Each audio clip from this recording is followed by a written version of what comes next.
और लौटते ही आपका तारुफ कराते हैं अपने बेहद खास पैनल से जो इस वक्त स्टूडियो में हमारे साथ मौजूद हैं। हमारे साथ इस वक्त स्टूडियो में मौजूद हैं जनाब प्रदीप गुप्ता जी बतौर पॉलिटिकल एनालिस्ट। आपका बहुत बहुत इस्तकबाल है प्रदीप गुप्ता जी। ऋषि मिश्रा जी बतौर सीनियर जर्नलिस्ट हमारे पैनल का हिस्सा हैं, बहुत बहुत इस्तकबाल है आपका भी। और डॉक्टर विशाल साहब बतौर पॉलिटिकल एनालिस्ट, वो भी हमारे साथ हमारे इस पैनल का खास हिस्सा है। डॉक्टर विशाल, 5वां मरहला है और तकरीबन आधे से भी ज़्यादा सफ़र हमने जमहूरियत के इस जश्न का तय कर लिया है। आज 5वें मरहले में वोटिंग शुरू हुए भी 2 घंटे हो गए हैं। अभी तक का आपका तजुर्बा क्या कहता है? इस इंतखाब में क्या है ख़ास जो इससे पहले के चुनाव में कभी देखने को नहीं मिला? देखिए, ऐसा है कि आज लगभग 5वें चरण में 51 सीटों पर इलेक्शन हो रहे हैं, जिनमें यूपी के लगभग 14 सीटें हैं, बिहार की लगभग 5 सीटें हैं, राजस्थान की लगभग 12 सीटें हैं, वेस्ट बंगाल और मध्य प्रदेश से लगभग 7 सीटें हैं और 2 सीटें झारखंड। पहली बार इस चुनाव में मेरा अपना व्यक्तिगत ये राय है और जो मैंने ऑब्जर्व किया है, इश्यूलेस इलेक्शन हो रहा है। मुद्दा है ही नहीं। एक पार्टी है, वो दूसरे पार्टी पर आरोप प्रत्यारोप, और दूसरी पार्टी है, वो दूसरे पार्टी पर आरोप प्रत्यारोप। एनी हाउ सभी की सिर्फ और सिर्फ एक ही नीति है, वो ये है टू कैप्चर द पावर, सत्ता में आने की दौड़। लेकिन हमें ये बात ध्यान रखना चाहिए कि आज हिंदुस्तान में तमाम सारे ऐसे मुद्दे हैं जिनको हम नेग्लेक्ट नहीं कर सकते। उन मुद्दों को हमें लेकर आगे बढ़ना होगा, तभी इस भारत का विकास संभव होगा जी। I would like to raise the first and the very fundamental question. आज भारत की सबसे बड़ी जो अगर समस्या है वो है शिक्षा।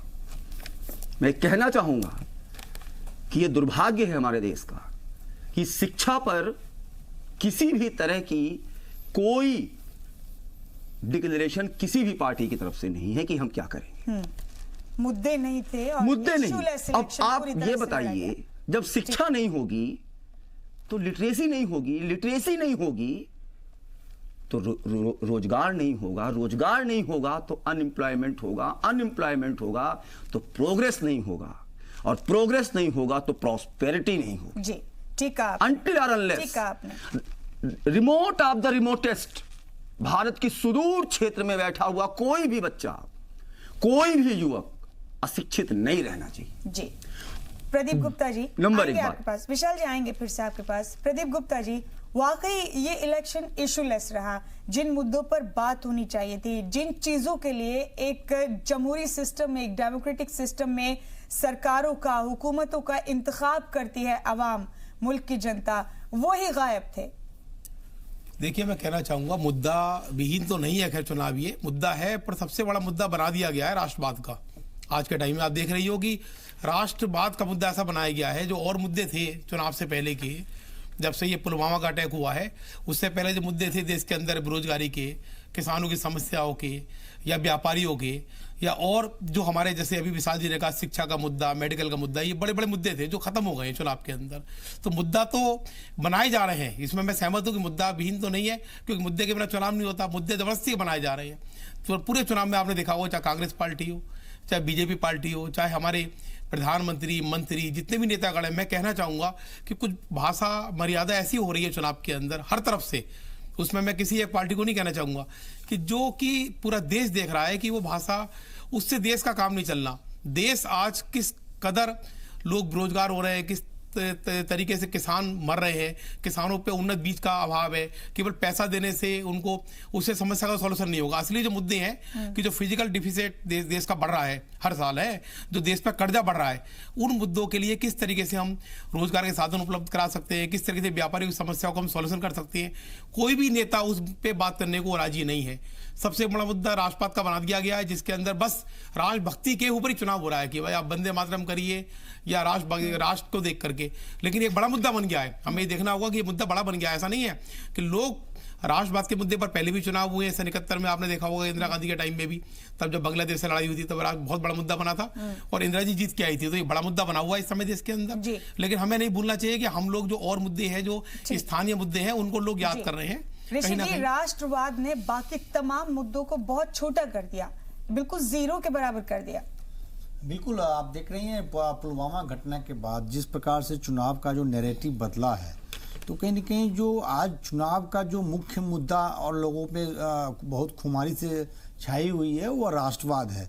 आप देख रहे होंगे कि जितने भी जो यदि बीजेपी की मैं बात करूं, जितने भी बीजेपी के एमपी हैं उनसे नाराजगी लोगों में है, क्योंकि वो हो सकता है कई एमपी जो काम नहीं किए हों, लेकिन मोदी के नाम पे वो मोदी के नाम पे उनको चुनना चाहते हैं। तो कहीं ना कहीं मोदी और राष्ट्रवाद एक बड़ा फैक्टर है जो कहीं ना कहीं बीजेपी को अन्य पार्टी से एज देता है। लेकिन इसके मैं दोनों जो हमारे एक्सपर्ट हैं वो जिन्होंने बात रखी है उनसे सहमत हूँ कि इन राष्ट्रवाद और राष्ट्रवाद के सामने अन्य जो मुद्दे हैं वो छिप गए हैं, चाहे वह बेरोजगारी का मामला हो, एजुकेशन का मामला हो, हेल्थ का मामला हो, इंफ्रास्ट्रक्चर का मामला हो, पानी का मामला हो। आप देखिए जहां आज राजस्थान के 12 लोकसभा क्षेत्रों में चुनाव हो रही है, वहां पानी बहुत बड़ा मुद्दा है। पीने की पानी नहीं मिल पाती है आपको, क्या किसानों को खेती करने के लिए पानी नहीं मिल पाती है, किसानों को ग्राउंड लेवल पे एमएसपी नहीं मिल पाती, मिनिमम सपोर्ट प्राइस नहीं मिल पाती है। तो ये बड़े मुद्दे हैं जो जनता से सरोकार करती है।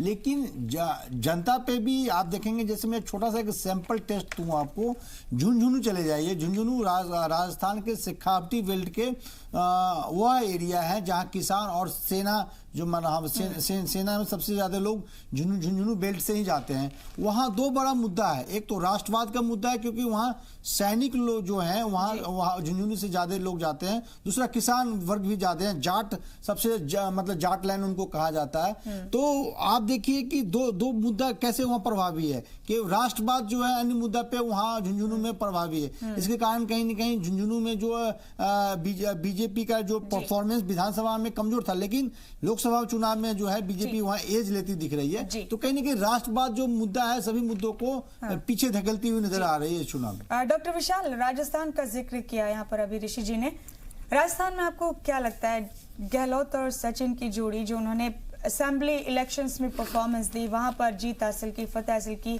वो उस इक्वेशन को बनाकर रखने में कामयाब होंगे या मोदी लहर राष्ट्रवाद की लहर पर सवार होकर साथ ही साथ दोनों कॉम्बिनेशन मिलकर उस इक्वेशन को खराब करने का काम करेंगे? वहां पर आपकी एनालिसिस क्या कहती है?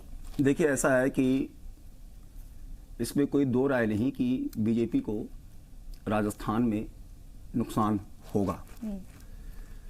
उसका सबसे पहला एग्जाम्पल ये है कि अभी हाल ही में हुए वहाँ के विधानसभा चुनाव को हम देख सकते हैं, और उस विधानसभा के चुनाव के बाद वहाँ पे जो गहलोत जी की सरकार बनी, उन्होंने कुछ मुद्दों पे काम किया है, तो उसका कहीं ना कहीं बीजेपी को नुकसान थोड़ा बहुत उठाना पड़ सकता है। और दूसरी बात मैं कहना चाहूँगा कि मुद्दे जो आए हुए हैं इस जो है उत्तर भारत में, कांग्रेस की तरफ से कोई खास मुद्दा लेकर नहीं आया गया, भारतीय जनता पार्टी की तरफ से राष्ट्रवाद को हाईलाइट किया गया कि हमने पुलवामा में के अटैक का बदला लिया। एक हिंदुत्व का भी मुद्दा आया जिसमें से ये कहा गया कि एक कांग्रेस ने उसको भगवा आतंकवाद का भी नाम दिया। संघ का पूरा जो अपना कैडर है उसने ये बात कहा कि इस बात की भरपाई कांग्रेस को लंबी करनी पड़ेगी, जिसका जिक्र सबसे पहले इस भगवा हिंदुत्व जो है का वर्ड, आतंकवाद का वर्ड सबसे पहले जो आर.के. सिंह साहब जो कि होम सेक्रेटरी हुआ करते थे उन्होंने इसको रेज किया था। तो कहने का मतलब ये है कि नुकसान तो होगा, अब ये देखना है कि इस नुकसान की भरपाई और जो स्टेट हैं वहां पर ये कैसे करते हैं। मैं राजस्थान के लिए कह दूं, राजस्थान में एक नारा बहुत फेमस हुआ था, आपको भी मुमताज याद होगा कि वसुंधरा तेरी खैर नहीं, मोदी से बैर नहीं। तो एक फैक्टर है विधानसभा चुनाव का रिजल्ट से यदि आप एनालिसिस करती हैं तो जो 12 लोकसभा क्षेत्रों में चुनाव हो रही है उसमें से 53 पे कांग्रेस आई थी, सिर्फ 27 पे बीजेपी आई थी और 17 पे अन्य आए थे। लेकिन विधानसभा चुनाव का जो पैटर्न है और लोकसभा चुनाव का जो पैटर्न है बिल्कुल अलग है। कहीं ना कहीं मोदी फैक्टर राजस्थान में भी बहुत प्रभावी है। आप जयपुर शहर का और जयपुर ग्रामीण का ही देख लीजिए, जहां से ज्योति खंडेलवाल और जयपुर ग्रामीण से राजवर्धन सिंह राठौर और वर्सेस कृष्णा पुनिया का लड़ाई है। ये जयपुर में ज्योति खंडेलवाल वर्सेस बीजेपी के जो रामचंद्र बोहरा है उनकी लड़ाई है। तो कहीं ना कहीं शहरी एरिया में बीजेपी कहीं बहुत बड़ा एज ले रही है। बीजेपी 12 में से कितना रिटेन कर पाती है, इसका मुख्य जो कारण मैं समझता हूं शेखावटी बेल्ट, जिसमें आपको झुंझुनू है, नागौर है, चूरू है, इस एरिया में सीकर है, इस एरिया में कैसे परफॉर्मेंस बीजेपी का रहता है, क्योंकि ये शेखावटी बेल्ट है। एक टाइम जाटलैंड से आपको याद होगा कि शीशराम ओला इनके बड़े नेता हुआ करते थे जाट के, या नाथूराम मिर्धा जिनकी पोती नागौर से ज्योति मिर्धा लड़ रही है हनुमान मेनीवाल के विरुद्ध। तो इन फैक्टरों को कैसे काउंटर करती है, जाट मतदाता किधर जाते हैं, अन्य जो दलित हैं, अनपिछड़ा वर्ग है, ओबीसी किधर जाते हैं, ये बड़ा फैक्टर होगा। आपको कहीं ना कहीं राजस्थान में मैं उम्मीद करता हूं कि शेखावटी बेल्ट में यदि बीजेपी परफॉर्म करती है तो 12 में से मतलब मैं बीजेपी की टैली कहीं ना कहीं 2014 के आसपास ही रहेगी। ठीक है प्रदीप जी, राजस्थान में तमाम 25 सीटें लोकसभा में 2014 में बीजेपी के खाते में गई थी। अगर रियासती मकामी मुद्दे हावी नहीं होते हैं लोकसभा इंतखाब में, तो अब जाहिर है कांग्रेस के पास तो वहां खोने के लिए कुछ है नहीं, तो बीजेपी पर कितना दबाव है कि राजस्थान में बेहतरीन परफॉर्मेंस करे? देखिए, मैं सहमत हूँ विशाल जी से कि हालांकि विधानसभा चुनाव और लोकसभा चुनाव में बहुत अंतर होता है, इसमें भी कोई दो राय नहीं है। लेकिन जिस प्रकार से वहां गहलोत की सरकार ने किसानों को खुश करा है, चाहे जो भी है कर्जा माफी के बहाने किसी बहाने से, और जो उन्होंने कमिटमेंट 1 घंटे में पूरी करी या 2 घंटे में पूरी करी, उन्होंने दिखा दिया कि उसमें आकर के, तो मुझे लगता नहीं है कि इस प्रकार इस बार के चुनाव के अंदर भी बीजेपी वो वाला प्रदर्शन कर पाएगी। दूसरी बात यह है कि आज स्थानीय मुद्दे जो हैं, जो राजस्थान के अंदर पानी की समस्या बताइए, 2-2 किलोमीटर दूर, 3-3 किलोमीटर दूर आदमी पानी के लिए परेशान होना पड़ता है किसानों को, जो आज भी समस्या बनी पड़ी है। हमारा देश विकास कर रहा है, लेकिन राजस्थान में विकास की दर बहुत पीछे है।